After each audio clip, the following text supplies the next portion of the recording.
നമ്മുടെ ഗാലറിയിൽ ഫസ്റ്റ് ചെയ്ത ഒരു ടാങ്ക്, എൻ്റെ പുറകെ കാണുന്ന നേച്ചർ സ്റ്റൈൽ സ്കേപ്പ്, അതിൻ്റെ ഒരു അപ്ഡേറ്റ് ആണ് ഇന്നത്തെ വീഡിയോ.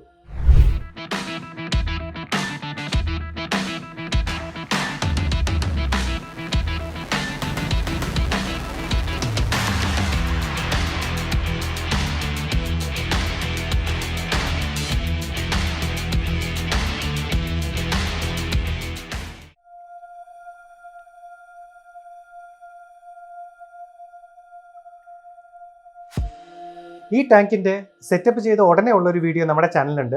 അത് വേണമെങ്കിൽ മുകളിൽ കാണുന്ന ലിങ്കിൽ ക്ലിക്ക് ചെയ്ത് കഴിഞ്ഞാൽ ആ വീഡിയോ നിങ്ങൾക്ക് കാണാം. ഇപ്പോൾ ഏകദേശം ഒരു മാസത്തോളം അല്ലെങ്കിൽ 1.5 മാസത്തോളം ആയിട്ടുണ്ട് ഈ ടാങ്ക് സെറ്റ് ചെയ്തിട്ട്. ഇതിൻ്റെ അപ്ഡേറ്റ് പറയുന്നതിന് മുമ്പേ ഒരു റിമൈൻഡർ ആയിട്ട് ഇതിനകത്ത് ഉപയോഗിച്ചിരിക്കുന്ന എക്യുപ്മെൻറ്റ്സിനെ കുറിച്ച് പറയാം. നമ്മുടെ ഫിൽറ്റർ മീഡിയ ആയിട്ട് ഇതിനകത്ത് ഉപയോഗിച്ചിരിക്കുന്നത് അക്വാറിയോ നിയോയുടെ മീഡിയ ആണ്. നമ്മൾ ഇതുവരെ അത് ക്ലീൻ ചെയ്തിട്ടുന്നില്ല. നിയോ മീഡിയ യൂസ് ചെയ്യുന്ന ടാങ്ക്സ് എല്ലാം നമ്മളൊരു 3 to 4 months ഒരിക്കൽ മാത്രമേ നമ്മൾ കാനിസ്റ്റർ ക്ലീൻ ചെയ്യാറുള്ളൂ. സോയിൽ ആണെങ്കിൽ അക്വാറിയോയുടെ നിയോ സോയിൽ ഉപയോഗിച്ചിട്ടുണ്ട്. ലൈറ്റ് നമ്മുടെ ചിഗ്രോസിൻ്റെ WRGB 290 ലൈറ്റാണ്. നമ്മളൊരു നേച്ചർ സ്കേപ്പ് എന്നുള്ളൊരു കൺസെപ്റ്റ് ആയതുകൊണ്ട് തന്നെ ഇതിനകത്ത് നമ്മൾ റെഡ് ആൻഡ് ബ്ലൂ സ്പെക്ട്രം വൈഡായിട്ട് കാണിക്കാതെ നമ്മൾ ഗ്രീൻ സ്പെക്ട്രമാണ് ഇതിനകത്ത് കോൺസെൻട്രേറ്റ് ചെയ്തിരിക്കുന്നത്. നിങ്ങളുടെ ഈ ടാങ്ക് കണ്ടാൽ തന്നെ അറിയാം, കംപ്ലീറ്റ്ലി ഒരു ഗ്രീനിഷ് ടാങ്കാണ്. അത് മാത്രമല്ല, നമ്മൾ ഗ്രീൻ സ്പെക്ട്രം കോൺസെൻട്രേറ്റ് ചെയ്ത് ലൈറ്റ് സെറ്റ് ചെയ്യാനായിട്ട് വേറൊരു റീസൺ കൂടിയുണ്ട്. ഗ്രീൻ സ്പെക്ട്രം ഇപ്പോൾ പൊതുവെ എല്ലാവരും വിചാരിച്ചിരിക്കുന്നത് okay red and blue spectrum അങ്ങനെ കയറ്റി വെച്ച് കഴിഞ്ഞാൽ റെഡ് പ്ലാന്റ്സ് എല്ലാം ഭയങ്കരമായിട്ട് വളരും, ഗ്രീൻ സ്പെക്ട്രം അധികം വേണ്ട എന്നുള്ളൊരു തെറ്റിദ്ധാരണയുണ്ട്. പക്ഷേ ബോട്ടം ഒരു ലെവൽ വരെ നിങ്ങൾക്ക് ലൈറ്റ് പ്രോപ്പറായിട്ട് കിട്ടണമെന്നുണ്ടെങ്കിൽ എപ്പോഴും ഗ്രീൻ സ്പെക്ട്രം നമുക്ക് വേണം. അതല്ലെങ്കിൽ പൊതുവേ 6500 കെൽവിനിൻ്റെ ഫുൾ സ്പെക്ട്രം ലൈറ്റ് നമ്മൾ ഉപയോഗിച്ചാൽ തന്നെ, വൈറ്റ് കളറാണ് അതിന് വരുന്നത്, ഡേ ലൈറ്റ്, അത് ഉപയോഗിച്ചാൽ തന്നെ നമുക്ക് നല്ല രീതിയിൽ ബോട്ടമിലുള്ള പ്ലാന്റ്സ് എല്ലാം, ലീവ്സ് എല്ലാം നല്ല രീതിയിൽ ഹെൽത്തി ആയിട്ട് നിൽക്കാനായിട്ട് സാധിക്കും. ഈ ടാങ്കിൽ നമ്മൾ ഗ്രീൻ സ്പെക്ട്രം ഫോക്കസ് ചെയ്യാനുള്ള കാരണം എന്ന് വെച്ചാൽ ഈ ടാങ്കിൻ്റെ ഏകദേശം ഒരു 1.5 അടി പൊക്കത്തിലാണ് ഈ ലൈറ്റ് നമ്മൾ ഹാങ് ചെയ്തിരിക്കുന്നത്. അതുകൊണ്ട് തന്നെ നമുക്ക് ബോട്ടം വരെയും നമുക്ക് ലൈറ്റിൻ്റെ ആ ഒരു സ്പെക്ട്രം കിട്ടാനായിട്ട് ഗ്രീനിൽ കോൺസെൻട്രേറ്റ് ചെയ്യുന്നതുകൊണ്ട് സഹായിക്കും. പ്ലസ് നമുക്കൊരു നേച്ചർ സ്റ്റൈൽ ഒരു ഫീലും ഈ ടാങ്കിനകത്ത് നമുക്ക് അത് കാരണം അച്ചീവ് ചെയ്യാൻ പറ്റിയിട്ടുണ്ട്. ഈ ടാങ്കിൽ ഉപയോഗിച്ചിട്ടുള്ള പ്ലാന്റ്സിൻ്റെ ഡീറ്റെയിൽസും ആ വീഡിയോയിൽ പറഞ്ഞിട്ടുണ്ടായിരുന്നു. സ്റ്റിൽ നമ്മൾ ഇടയ്ക്കിടയ്ക്ക് കുറച്ച് പ്ലാന്റ്സ് ഒക്കെ ഇതിനകത്ത് ആഡ് ചെയ്തിട്ടുണ്ട്. അങ്ങനെ ആഡ് ചെയ്തൊരു പ്ലാന്റ് എന്ന് പറയുന്നത് നീഡിൽ ലീഫ് ഫേൺ ഇതിനകത്ത് നമ്മൾ ആഡ് ചെയ്തിട്ടുണ്ട്. അതുപോലെ തന്നെ ഒരു ഇൻട്രസ്റ്റിംഗ് ആയിട്ടുള്ളൊരു പ്ലാന്റ് എക്നോഡോറസ് ഇഗ്വാസു 2009 എന്ന് പറയുന്ന ഒരു പ്ലാന്റും നമ്മൾ ഇതിനകത്ത് ആഡ് ചെയ്തിട്ടുണ്ട്. സെൻറ്ററിൽ നിങ്ങൾ ഈ കാണുന്ന പ്ലാന്റ് ആണ് എക്നോഡോറസ് ഇഗ്വാസു 2009. എക്നോഡോറസ് ടെനൽസ് നമ്മൾ ഇതിനകത്ത് വെച്ചിരിക്കുന്ന സ്പെസിഫിക് സ്പീഷീസ് എന്ന് പറഞ്ഞാൽ അർജുന റെഡ് എന്ന് പറയുന്ന സ്പീഷീസ് ആണ്. ഗ്രീൻ സ്പെക്ട്രം കോൺസെൻട്രേറ്റ് ചെയ്യും. ലൈറ്റ് നല്ല പൊക്കത്തിൽ വെച്ചാൽ പോലും ഇപ്പം തന്നെ ഓൾറെഡി നമുക്ക് പല ലീവ്സും റെഡായിട്ട് മാറുന്നത് നിങ്ങൾക്ക് ഇവിടെ കാണാൻ പറ്റും. ജനറൽ പ്ലാന്റിൻ്റെ ഗ്രോത്ത് നോക്കുകയാണെങ്കിൽ നമ്മൾ പ്രതീക്ഷിച്ച പോലെ തന്നെ അല്ലെങ്കിൽ അതിൽ കൂടുതലും നല്ല രീതിയിൽ തന്നെ പ്ലാന്റ് ഗ്രോത്ത് വന്നിട്ടുണ്ട്. പിനാറ്റിഫിഡ ഓക്കെ വളരെ ഈസി ആയിട്ടുള്ള പ്ലാന്റ് ആണ്, എന്തായാലും അത് വരും. നമ്മുടെ അനൂബിയാസ് എല്ലാം പ്രോപ്പറായിട്ട് റൂട്ടെല്ലാം വുഡിനകത്തെല്ലാം പിടിച്ചിട്ടുണ്ട്. അതുപോലെ തന്നെ നമ്മുടെ നീഡിൽ ലീഫ് ഫേൺസ് ഒക്കെ കാണുകയാണെങ്കിൽ നമ്മൾ വെച്ചതിൽ കമ്പയർ ചെയ്യുമ്പോൾ വളരെ സ്റ്റേബിളായിട്ട് ഈ ടാങ്കിനകത്ത് അക്ലമേറ്റ് ചെയ്ത് വന്നിട്ടുണ്ട്.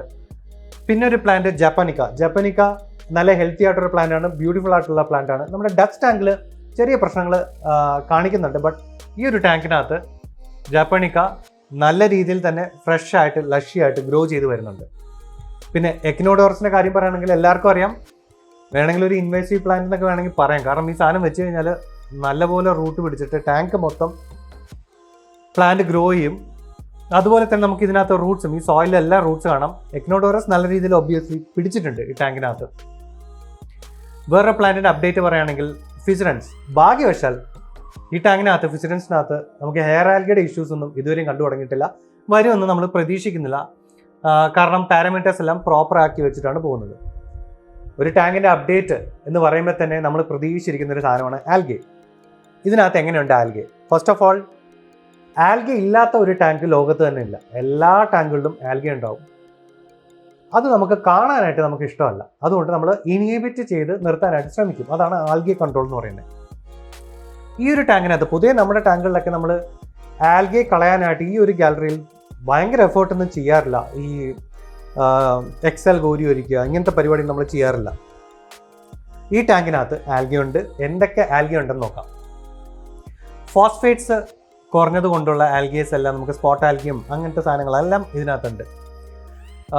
BBA കഴിഞ്ഞ ആഴ്ച ഉണ്ടായിരുന്നു, പക്ഷേ BBA ഇപ്പോൾ ഇല്ല. BBA നമ്മൾ കളഞ്ഞത് മാസ്റ്റർ ലൈൻ്റെ കാർബോ എന്ന് പറയുന്ന സാധനം സ്പോട്ട് ഡോസ് ചെയ്തുകൊണ്ടും ഡെയിലി പൊട്ടാസ്യം ഡബിൾ ഡോസ് ചെയ്തുകൊണ്ടുമാണ് നമ്മൾ BBAനെ എഫക്റ്റീവായിട്ട് കളഞ്ഞത്. BBAനകത്ത് ഭാഗ്യവശാലില്ല.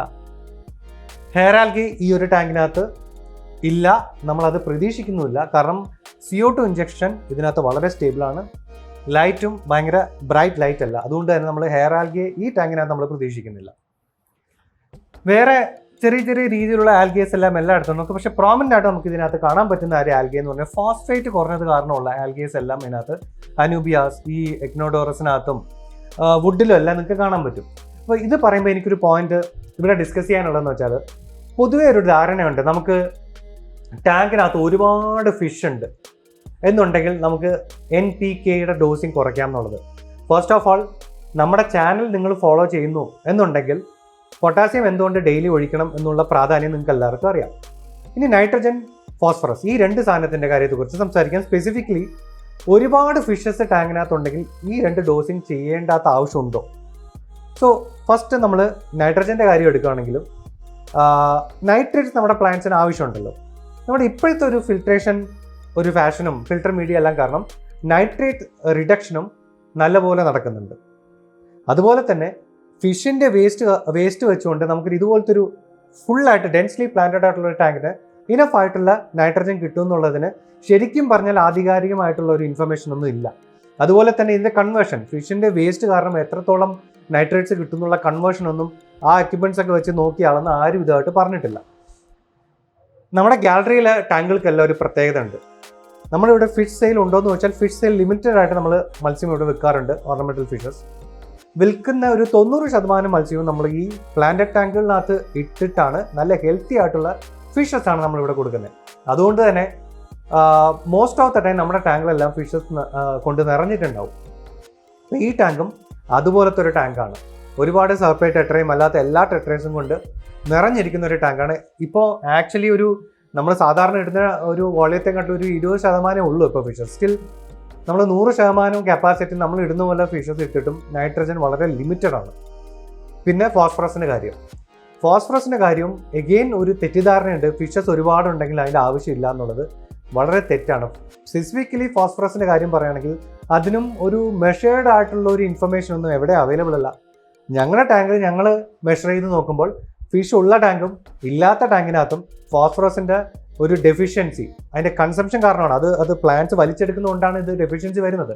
അതെല്ലാം സിമിലർ ആയിട്ട് തന്നെ ഉണ്ട്. അതിനൊരു വളരെ വലിയൊരു എക്സാമ്പിളാണ് ഇതിനകത്ത് നമ്മുടെ അനൂബിയാസിനകത്തും സ്ലോ ഗ്രോയിങ് ആയിട്ടുള്ള പ്ലാന്റ്സിലും നമ്മുടെ ഹാർഡ്സ്കേപ്പിനകത്തും എല്ലാം തന്നെയും ഫോസ്ഫറസ് കുറഞ്ഞതിൻ്റെ ഫോസ്ഫറസിൻ്റെ ഡെഫിഷ്യൻസി ഉള്ളതിൻ്റെ ആൽഗേസ് എല്ലാം ഇവിടെ ഉണ്ട്.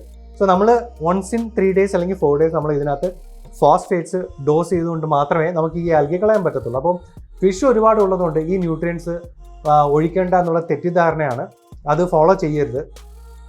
പിന്നെ ഫോസ്ഫേറ്റ് എന്നൊരു സാധനം, അത് വളരെ എനർജി കൺസ്യൂമിങ് ആയിട്ടുള്ള സാധനമാണ്. പ്ലാന്റ്സിന് ഫോസ്ഫേറ്റ്സ് അബ്സോർബ് ചെയ്യാനായിട്ട് എനർജി വളരെ ആവശ്യമാണ്. ബാക്കിയുള്ള ലിമിറ്റിംഗ് ഫാക്ടേഴ്സ് ഒന്നും ഉണ്ടാകാൻ പാടില്ല. സ്പെസിഫിക്കലി നമുക്ക് ഈ പൊട്ടാസ്യം ഡോസിങ്, ഡെയിലി ഡോസിങ് എല്ലാ ന്യൂട്രിയൻസിനും ആവശ്യമുണ്ടെന്ന് പറഞ്ഞ പോലെ പൊട്ടാസ്യത്തിന് വളരെ വളരെ വളരെ പ്രാധാന്യമുണ്ട്. പൊട്ടാസ്യം മാത്രം ഡോസ് ചെയ്തതിന് കാര്യമില്ല. നമുക്ക് അത് പ്ലാന്റ്സിന് അബ്സോർബ് ചെയ്യാൻ ഹെൽപ്ഫുള്ളായിട്ട് ഡെയിലി ആ പൊട്ടാസ്യം ഡോസിങ്ങും ഫോസ്ഫറസ് ഡോസിങ്ങും പ്രോപ്പറായിട്ട് നോക്കി വേണം ചെയ്യാനായിട്ട്. പിന്നെ നിങ്ങൾ ഇതെല്ലാം പ്രോപ്പറായിട്ട് നോക്കി ചെയ്യാറുണ്ടോ എന്ന് ചോദിച്ചു കഴിഞ്ഞാൽ ഉള്ള കാര്യം പറയുകയാണെങ്കിൽ അങ്ങനെ നോക്കി ചെയ്യാറില്ല. ആ ചെയ്യാത്തതിൻ്റെ പ്രശ്നങ്ങളും ഇവിടെ കാണാറുണ്ട്.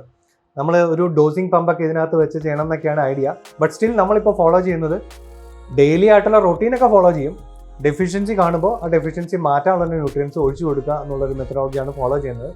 കാരണം ഇവിടെ ഒരു 15-16 ടാങ്കുകളോളം ഇപ്പോൾ തന്നെ നമ്മൾ സ്കേപ്പിംഗ് സ്റ്റാർട്ട് ചെയ്ത് വെച്ചിട്ടുണ്ട്. അപ്പം ചെറിയൊരു ഡിഫിക്കൽട്ടി ഉണ്ട് എല്ലാം ഫോളോ ചെയ്ത് പോകാൻ. പക്ഷേ നിങ്ങൾ വീടുകളിൽ ചെയ്യുമ്പോൾ ഡെഫിനറ്റ്ലി നിങ്ങൾക്ക് ആഴ്ചയ്ക്കാഴ്ച ഇത് മെഷർ ചെയ്തുകൊണ്ട്, ന്യൂട്രിയൻസിൻ ലെവൽ മെഷർ ചെയ്തുകൊണ്ട്, എല്ലാ ന്യൂട്രിയൻസും പ്രോപ്പറായിട്ട് ഡോസ് ചെയ്തുകൊണ്ട് CO2 ഫ്ലക്ച്വേഷൻ ഒന്നും ഇല്ലാതെ നോക്കിക്കൊണ്ട് ഹെൽത്തി ആയിട്ട് ടാങ്ക് മെയിൻറ്റെയിൻ ചെയ്ത് കൊണ്ടുപോകാൻ പറ്റും. ഈ ടാങ്കിനെ കുറച്ച് ക്ലോസപ്പ് ആയിട്ടുള്ള വിഷ്വൽസ് ആണ് നെക്സ്റ്റ് വരുന്നത്.